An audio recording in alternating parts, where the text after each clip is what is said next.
Bon, alors le match a été plus compliqué que prévu, mais on finit la mi-saison invaincue, tout s'est passé comme prévu, tout ça, c'est super. Mais Donnarumma, ce qui lui est arrivé, c'est inadmissible, c'est incroyable, j'arrive pas à y croire. Le gars s'est carrément fait défigurer, Théma son visage. Le joueur, l'attaquant, a littéralement essuyé ses crampons sur sa joue. J'ai jamais vu ça de ma vie. J'ai jamais vu ça. Alors Donnarumma, rendez-vous compte, il a 25 ans. Le gars, il vient jouer un match de foot, il se retrouve défiguré. Prendre un cocard, c'est une chose, hein. Surtout que là, ils partent en vacances, ça la fout mal de se barrer avec un cocard. Mais là, c'est même pas ça. Là, il est en mode Scarface. 8 points de suture sur la joue. Ça veut dire que là, il est défiguré à vie. Pour moi, c'est un truc de fou. Prendre des points de suture, ça peut arriver, mais sur le visage, comme ça, à son âge, défiguré en mode Scarface. C'est un truc de fou et en plus de ça, l'attaquant il prend évidemment pas de carton rouge, pas de carton jaune, même pas un avertissement verbal. Alors que le coach en face, le coach de Monaco, pour avoir gueulé, il se fait virer, il prend un rouge, il se fait virer du terrain pour avoir gueulé, mais par contre défigurer un gardien, défigurer un joueur de l'équipe adverse, même pas un avertissement verbal, même pas un carton jaune. Je parle même pas d'un carton rouge parce que ça c'est le minimum syndical. Franchement, le Texier est soi-disant un des plus grands arbitres du monde. Lui là, il arbitre en Europe, lui là. Mais laissez-moi rire. Là, faut une pétition. Faut une enquête, faut une pétition. On peut pas s'en sortir comme ça. C'est incroyable. Je ne comprends pas, j'ai jamais vu ça de ma vie. J'ai jamais vu ça. C'est un truc de fou. Scarface défiguré à vie. 8 points de suture sur la gueule. C'est un truc de fou. Rendez-vous compte. Moi, ça a toujours été ma phobie. Être défiguré sur la joue, ça veut dire que ça partira pas. C'est quand même grave. Et pendant ce temps-là, tu fais un hors-jeu. T'as ton nom qui dépasse, il te signale un hors-jeu. Mais dans le camion, ils font quoi? Dans le camion, ils font quoi, sans déconner? Ils te signalent des hors-jeux parce que ton orteil dépasse. Mais là, le gars, il essuie son crampon sur sa joue. Et à vitesse réelle, c'est choquant. Au ralenti, c'est choquant. Dans tous les cas, c'est choquant. Je t'ai dit, même un avertissement verbal. Non, là, c'est trop, le Texier, c'est trop. C'est trop, c'est inadmissible. J'ai même plus envie de parler du match. C'est grave. Et pourtant, Donnarumma, je le porte pas dans mon cœur. Ces derniers temps, il m'énerve. Mais là, c'est au-delà du foot. Tu viens jouer un match de foot, tu repars défiguré en mode Scarface. Non, c'est pas possible. Même pas un avertissement verbal. Mais on est où, là? Non, vas-y, t'as vu, j'ai même plus envie de parler du match. Après, t'as vu, Désiré Doué, incroyable, magnifique. Ramos, il rentre. Le gars, il a même pas de temps de jeu. Je comprends pas pourquoi il est pas titulaire. Je comprends pas pourquoi il joue si peu. Mais le gars, il rentre, il chipote pas, il gueule jamais. Il arrive, il fait le taf, bim. On a personne dans l'équipe qui est capable de faire ce qu'il fait, lui, en tant qu'avancante. C'est peut-être pas le plus grand avancante du monde. Mais en tout cas, chez nous, c'est le meilleur à ce poste. C'est son boulot. Il sait le faire, il le fait bien dans toutes les positions de la tête, du pied. Il est là où il faut.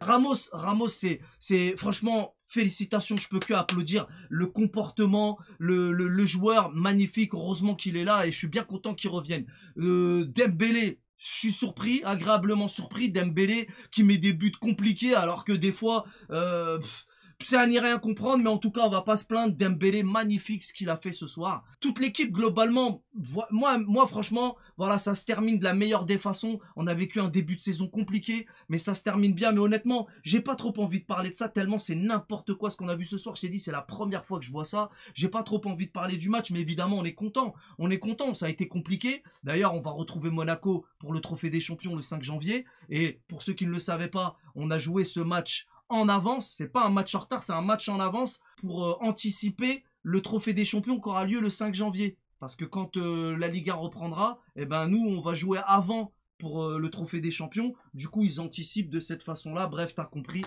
Voilà, mais que dire de plus? Désiré Doué, franchement, c'est le joueur qu'il croit être. Moi, quand il est arrivé au Mercato, j'étais très heureux quand j'ai vu ce qu'il avait fait pendant les JO. Et puis, on voit que le gars est très technique. Parfois, il veut trop en faire.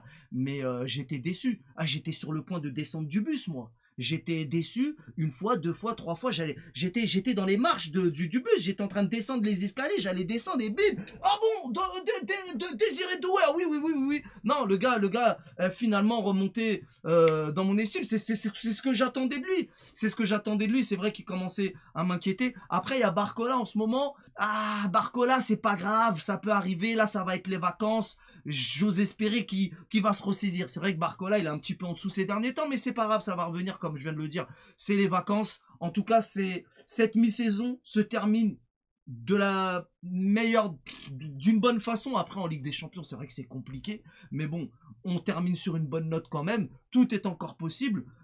En tant que supporter, évidemment, on est là pour y croire. Hein. Supporter, c'est dans le mot supporter, j'ai déjà dit. Bref, on y croit, et tout ça, on aura le temps d'en reparler plus tard. Je souligne également que Marquis m'a fait flipper, m'a même fait chier. La victoire est méritée, mais le match n'a pas été totalement maîtrisé, évidemment. Bon, mais c'est pas grave. En tout cas, on réclame une ouverture d'enquête par la commission pour ce match absolument désastreux de Le Texier. Ce match aurait pu finir en drame. Et je crois, et pour moi, c'est même déjà un drame. Je t'ai dit, c'est ma phobie. Être défiguré à vie, des points de suture, ça ne doit pas arriver. Alors évidemment, les accidents, je t'ai dit, même un cocard, c'est fâcheux. Surtout quand tu pars en vacances, tout ça. Mais ça part, tu vois, c'est des petites échymoses, des hématomes. Mais là, quand t'es balafré à vie comme ça ne doit pas arriver. Ça n'est pas possible. Le gars, il a voulu faire une Olivier Hatton, tu sais, quand Olivier Hatton, tu sais, il soulève le ballon comme ça, sauf qu'il n'a pas soulevé le ballon et il a fini le crampon dans la joue. Vas-y, ça me vénère. Bref, c'est tout pour aujourd'hui. Je vous souhaite une bonne soirée. De toute façon, demain, on va débriefer ce match avec l'équipe Truc de Foot. On fait une émission spéciale pour faire le bilan de la mi-saison. Donc, je vais m'arrêter là et je vous dis à demain. On connaît les bails. Salut.